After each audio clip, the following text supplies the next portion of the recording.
It's October, the year 1940, and the British public are preparing for Halloween celebrations with a difference. Because they were on a ration. This very much included the rationing of sugar, a key ingredient to this worldwide holiday. This caused a decrease in popular Halloween activities like trick-or-treating and an increase in a more homemade Halloween regarding costumes and treats. And today, I'm going to celebrate this spooky month the old-fashioned way. I get up early on the 31st of October 1940, which by the way was a Thursday, and so I'd still be expected to head into the office today. I work as a girl clerk in a wartime office. The Halloween celebrations later on are being held at a church hall and have been organised by teachers and parents to give the local children a break from the toils of war. I'll be attending the party alone as my husband is currently serving overseas. As many children were evacuated to the countryside during the war, a party like this would have taken place more so in rural areas than in the city. But adults around the UK would still have held Halloween soirees from the comfort of their homes, while still adhering to curfew rules and blackouts. For breakfast, I make myself a quick scrambled egg with powdered eggs on National Loaf toast. I've got a busy day ahead of me, and so I wanted something quick and easy.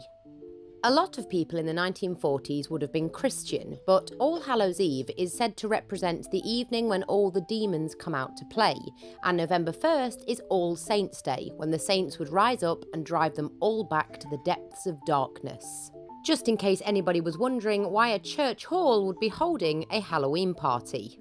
And as I indulge in my somewhat cardboard-like National Loaf toast, I think about my to-do list today. And the first thing is making candy apples for the party. I've never made candy apples before, or toffee apples, or whatever you call them, let alone with a vintage 1940s recipe. And as you can imagine, the ingredients are pretty sparse, but I am very excited to give them a try and see how they taste. I change into a black dress, which will act as the base for my costume later on, but will also be suitable for work, and I don a headscarf because I'll be doing some work in the kitchen.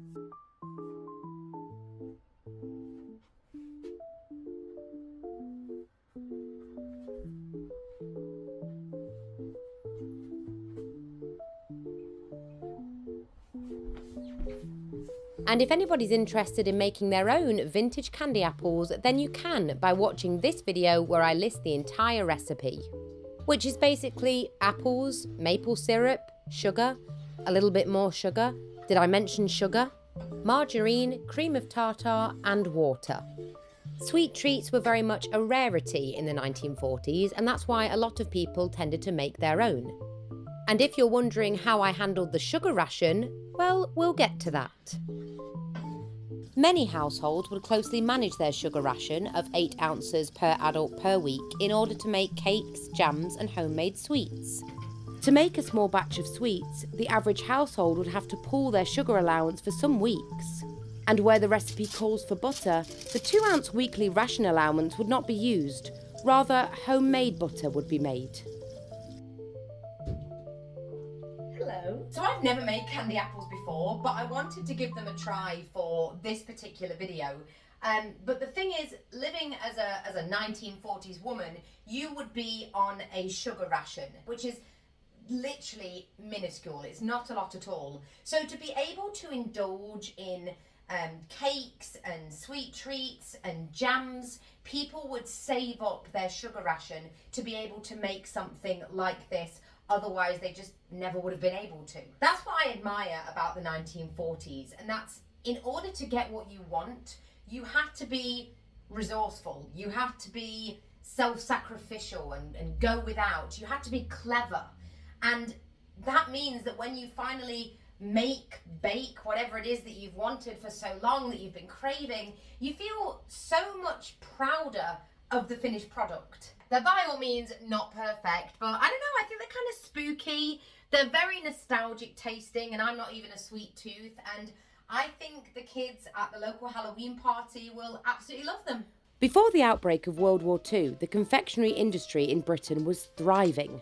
The chocolate industry in particular was booming, with companies like Cadbury's, Fry's and Rowntree's producing a wide range of products. However, at the start of the Second World War, Britain was importing a significant amount of food, including 70% of its sugar and cheese, 80% of its fruit, and 70% of cereals and fats. Then the government introduced rationing in January 1940 to ensure fair distribution of food supplies and to prevent hoarding. Chocolate was a luxury item that was rationed, and manufacturers had to adapt to the new restrictions. In 1941, the government banned the use of fresh milk in the production of chocolate, leading to the end of production of Cadbury dairy milk. Instead, Cadbury produced ration chocolate made with dried skimmed milk powder. British ration chocolate bars were made from a combination of ingredients, including sugar, milk, oat flour, cocoa butter, and milk powder. The exact recipe varied depending on the availability of ingredients, and the chocolate bars were designed to provide a source of energy and nutrients for soldiers and civilians during the war. Each bar contained approximately 600 to 700 calories.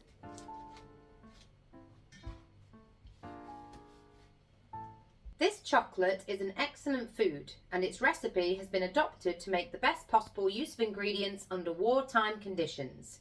Cadbury Brothers Limited, Bourneville, England. The way that this video has made me so fascinated about the confectionery industry during World War II, it's unbelievable. I really wish that I could taste a genuine 1940s ration chocolate bar. Made today, by the way, not one that's been sat around for 80 years. And who knows, maybe in the future I will make my own rationed wartime chocolate. But in the meantime, I've been doing a bit of research on how they tasted, and there's not a lot out there except the texture and consistency of wartime chocolate was obviously very different to commercially manufactured chocolate pre the war. I did read something about the Hershey's chocolate bars that were given to the US military during the war, and they did compare the taste to boiled potatoes. Apparently it was very bitter, and so bad was the Hershey's chocolate bar that allegedly the soldiers wouldn't even eat it but would rather discard it. But although ration chocolate wouldn't have tasted the same, it was actually very important for boosting the morale of civilians and soldiers. So important was it for civilian morale that they didn't remove it from the rationing system. Now, you could only be allocated a certain amount to make the distribution fair, but they never removed it from rationing. It was quite high in calories as well, so it would give you a much needed energy boost, but it also still had a sweet, chocolatey taste, which a lot of people had missed and not had for a very long time. So yeah, chocolate was very important in the 1940s, and that's exactly why we have splashed out on our coupons and we are bringing some to this Halloween party.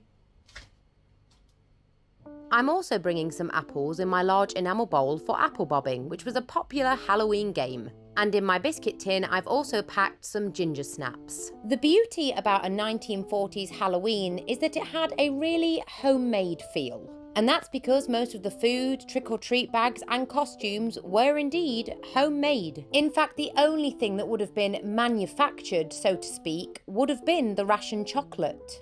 For decorations, paper chains were a popular choice for any wartime home, as well as any decorations that could be created from fabrics, felt and paper.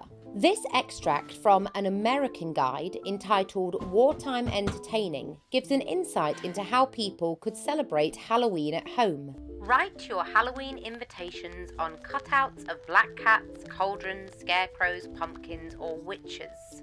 Use black or orange paper and write the invitation in the form of a jingle or just a note. Room decorations are a simple matter, for they can be as casual as you like. Spread a few sheaves of corn around the room or stand up some stalks of corn amid a profusion of gay autumn leaves.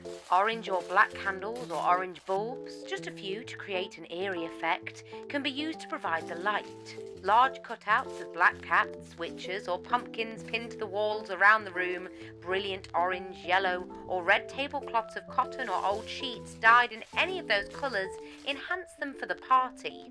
Playing games that originate from the character of the occasion, like pulling fortunes from the witch's cauldron or spirit rapping, are times of interest for this type of party. And don't forget that traditional cider and donuts, orange and black candies, ice cream moulds with a pumpkin, or made with honey pumpkin pie contribute much in a decorative way. Wartime Entertaining by Ethel X. Pator, Chicago, 1942. I swear I'm absolutely done in, and I technically haven't even left for work yet. But if you caught my last video where I spent the day as a 1940s housewife, you will know how much these women used to get done before they even left the house for work. So that's what I've tried to do today. I've put all the Halloween decorations up. I've made the candy apples. I've got the apple bobbing ready. I've packed chocolates and biscuits and things like that. I'm just going to go to work, come back, choose what I'm going to wear, and then hopefully everything's in place for me just to go and have a spook-tacular time, if I stay awake long enough. As for the traditional carving pumpkins, vegetables weren't rationed during World War II, but they were often in short supply, especially tomatoes, onions, and fruit shipped from overseas, basically anything that wasn't local to the area. Growing your own pumpkin, therefore, wasn't off limits if you were from the US, let's say, but for the UK it was a lot less common. And so today we aren't going to be carving our own pumpkin, unfortunately. But what we can do after a long day of work is finally start to get together our costume. And then once we know exactly what we're going to wear, it will be finally time to glam up for the party. And as for my costume, there were plenty of popular options. Spooky skeletons and cute clowns are all still the rage. Hobos are common too. And with the recent release of The Wizard of Oz in 1939, which took cinemas by storm, the stereotypical witch with her long nose, warts and evil cackle is also a possibility. However, I think I'm going to be much more on trend and dress up as a sexy pin-up witch. However, in keeping with the release of the incredibly popular Wizard of Oz, I'm also going to don some ruby red slippers. Bit of a random fact for you, but I homemade my ruby red slippers by repurposing some old black heels and covering them with ruby red glitter. Modern glitter, as we know it, was invented sort of by accident in the 1930s by a chap called Henry Rushman. His machine that was used to cut film and paper would sometimes stutter, producing glossy shards, which employees then collected to act as snow to decorate their Christmas trees. And thus was the birth of modern glitter. During the Second World War, glass glitter became unavailable, and so Rushman found a market for scrap plastics which were ground into glitter. So as we're in the 1940s, we are just starting to embrace the pin-up era, which was great for women because it was the era of sexual liberation, where women could dress a little bit more how they wanted to dress without worrying that they weren't demure enough. So Halloween was the perfect time for women to just let loose a little bit. So we're going to go a little bit more sultry and sexy than the makeup we've already got on. So I'm going to go for a darker eyeshadow. Come on. Every witch needs a cat. So it's just a little bit more sultry, nothing crazy, because we're still in the 1940s, so we're still very demure, very mindful, but I'm now going to kind of finish the look off with a classic red lip.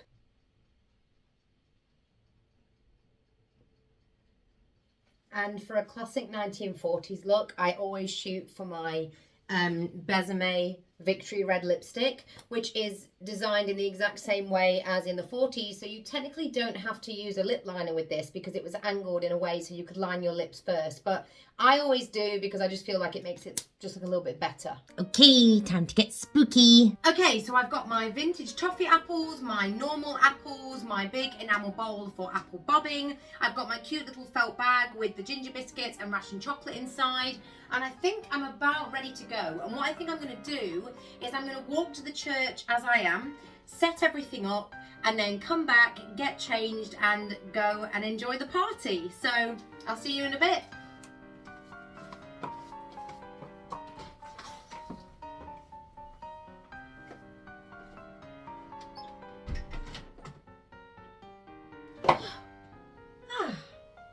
Perfect. So I have got my fabulous witch's hat on, my beautiful velvet cloak, matching black velvet vintage handbag, black gloves of course, red lipstick, cute black and white pearl earrings, and I think I'm pretty much ready to go. So grab your invitation and I'll see you at the party.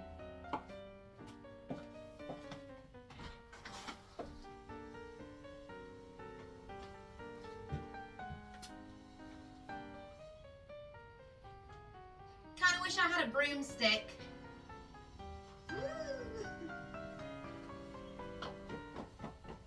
Didn't work. And as I walk towards the local church hall, I think about all the fun games that will await me. And one popular game is where I'd be blindfolded and reach into a bowl to draw out a coloured cloth. Red might mean I would marry a soldier, blue perhaps a sailor. I've also had word that slightly later in the evening there's a barn dance. Perhaps some of the GIs will bring some of their Tootsie Rolls. Before the war broke out in Britain, Halloween had occasionally been taken a little too far. Harmless tricks became vandalism, and when the war broke out, there was an unofficial ban on Halloween pranks, with everyone encouraged to make it a little friendlier. For me, I'm simply excited to spend some time with friends and forget my toils and troubles.